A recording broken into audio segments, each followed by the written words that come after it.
Good afternoon, everybody. Thank you for coming out to the presentation. My name is Jeremy Allen, and today I'll be giving you an evidence-based practice presentation on the topic of decreasing infections in dialysis patients. So right here we just have a picture of some of the things you might see some of the healthcare workers wearing in the healthcare field when they're combating infection. You got the gloves, the masks, the goggles. You may also see, in addition to that, gowns, head coverings, and shoe coverings as well. What are we talking about here? We're talking about a common problem seen in many, if not all, healthcare settings: infections. More in particular, we're talking about those settings that include patients undergoing dialysis. Those settings may be hospitals, dialysis clinics and units, or at home.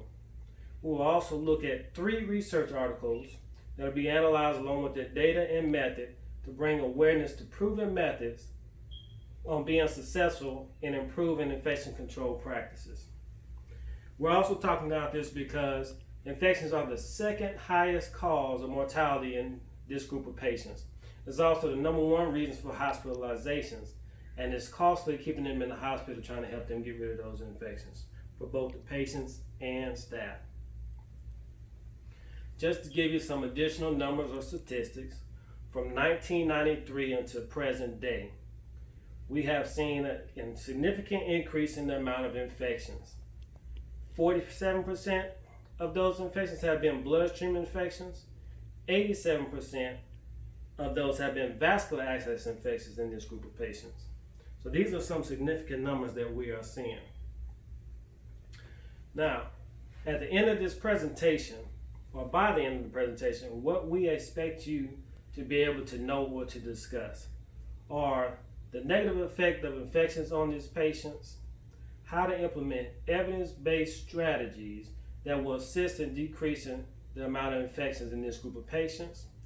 You should also be able to discuss sources of infection, commonly types of infections seen in this group of patients, and discuss barriers to an improved infection control practice.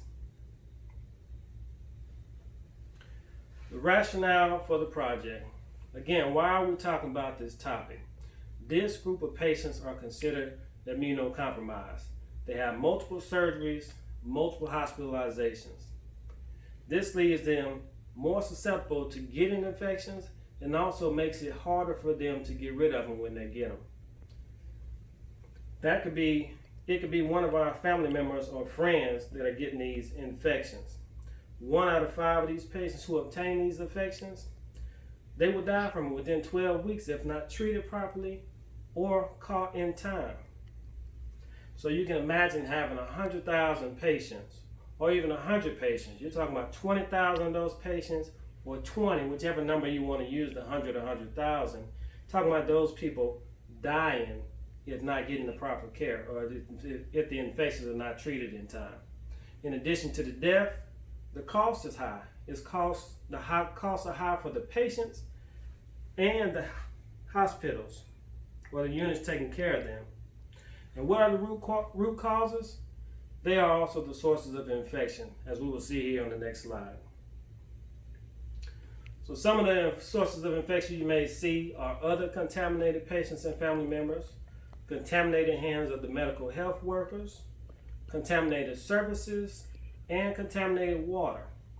Some of the common types of infections seen from these sources of infections are access-related infections, bloodstream-related infections, airborne infections, HIV, hepatitis B, which can live outside the body for at least 7 days and remain infection, and then hepatitis C, which can remain outside the body for up to 6 weeks and remain infection. Our PICO question. Our PICO question may be saying, what is that? It's a clinical question that breaks down the wording and helps us understand why we're asking what we're asking, how are we going to solve it.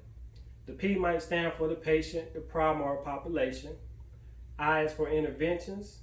C is comparing it to something else. O is outcome. T is for time frame, which may or may not be used. In this situation, it won't be used because infection control is an ongoing process. So here we have our PICO question, and our question is, in adult patients receiving dialysis, how does an improved infection control practice among healthcare workers and patients as compared to current practices help to reduce the rate of infections? So that's what we're trying to figure out here. So now we'll begin to look at some of the research articles that support our reasonings for wanting to decrease the amount of infections in this group of patients. Our first research article by Barker, Brown, and Siraj in an article titled Barriers and Facilitators to Infection Control at a Hospital in Northern India. In this hospital, they discuss several barriers that may stop or inhibit you from implementing an improved infection control method. The study was conducted in India, a country known to have a lot of dialysis infections due to their limited access to care. The study was done on a tertiary care unit with 1,250 beds. And what they found out was that the people and the tasks that were assigned to them were not properly aligned. You have to know your scope of care, what you can do, what you can't do, who can teach, who can educate, things like that. They also found that some of the barriers were high staff turnovers, communication issues or translation issues, as well as increased working loads, and then training and retraining the new staff that's coming on board for infection control practices. All these things were barriers for implementing an improved infection control. In our second research article by Keir and Ulrich, titled Decreasing Infections in Nephrology Patient Populations, Back to the Basics. This one describes certain instances of where infections were prevented. It also talks about how it can be prevented. The study focused on 1,928 different dialysis units. It also included members from ANA, which is the American Nephrology Nurses Association. And the reason why that is so important because these are experts in their field who have the most recent evidence-based practice and are able to give you the most up-to-date information to improve the quality of lives of our patients. Their findings and results were that infections are preventable and 0% should be the standard. But what they also found was that 33.6% of those respondents of the surveys in the research article were found to be non-compliant with hand washing and wearing gloves.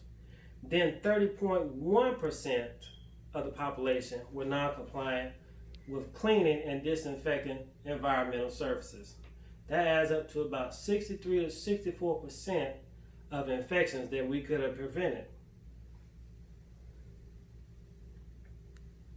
In our last research article, titled Sensitive Serological Testing and Universal Precautions Prevent Blood-Borne Viral Infections in Patients Undergoing Hemodialysis, it discusses how constantly monitoring patients for tests such as HIV, hepatitis B, hepatitis C, which are some of those commonly seen types of infections that we see in dialysis. Monitoring them for that will help to detect and prevent the spread of the infection from person to person by bringing awareness to the situation. And what they found that the patients who have been on maintenance dialysis for at least 6 months or longer and had a non-reactive reaction to those tests, which means they're more susceptible to still getting it because they don't have it yet, they can benefit from universal precautions and improved infection control practices. Recommendations. The change in infection control practices can happen at a facility-specific level or as a recommendation to all the settings in healthcare by either organizations like CDC or again the ANA, which is American Nephrology Nurses Association.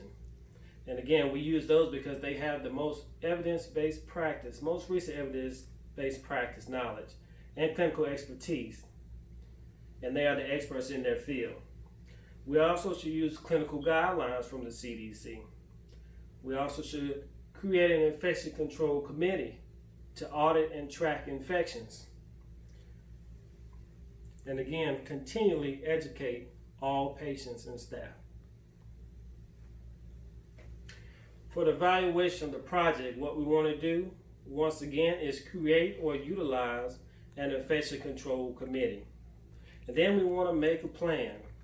Well, first, in creating a infection control committee, it consists of the nurses, doctors, social worker, dietitian. Really, it should be everybody in the building because infection control is everybody's job.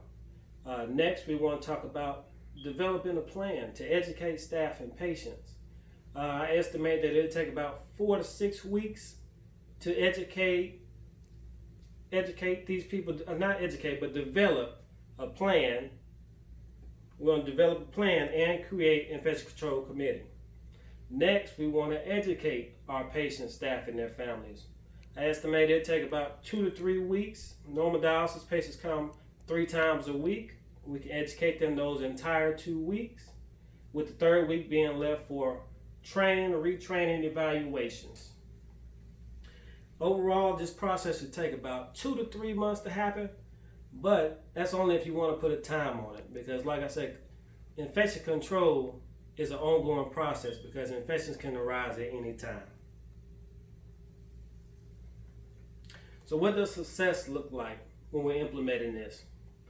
Success looks like decreasing the amount of infections.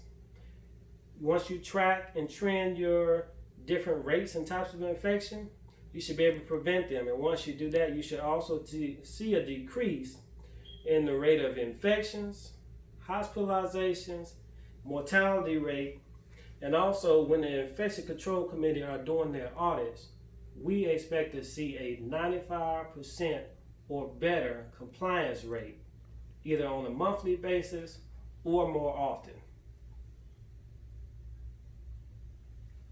In conclusion, we want to remind you that although technology has done a lot for us in helping to decrease the amount of infections, it still remains a major concern, especially in the dialysis field. Infections can be detrimental to both facilities, patients, staff, and all the people that surround them. It can cause them to be sick and or lose their lives, which is something that we don't want. Infection control, everyone's job, from the janitor of the building to the manager of the building. If you see something wrong, say something, do something. Got to let somebody know. And then my most important factor to me is the individual change. It's the one of the most important factors because if you change the way you do your infection control practices, you may spark the mind of another individual and they might say the same thing, hey, let me improve my infection control practices. And in turn, we have a significant decrease in the amount of infections that we see. Thank you.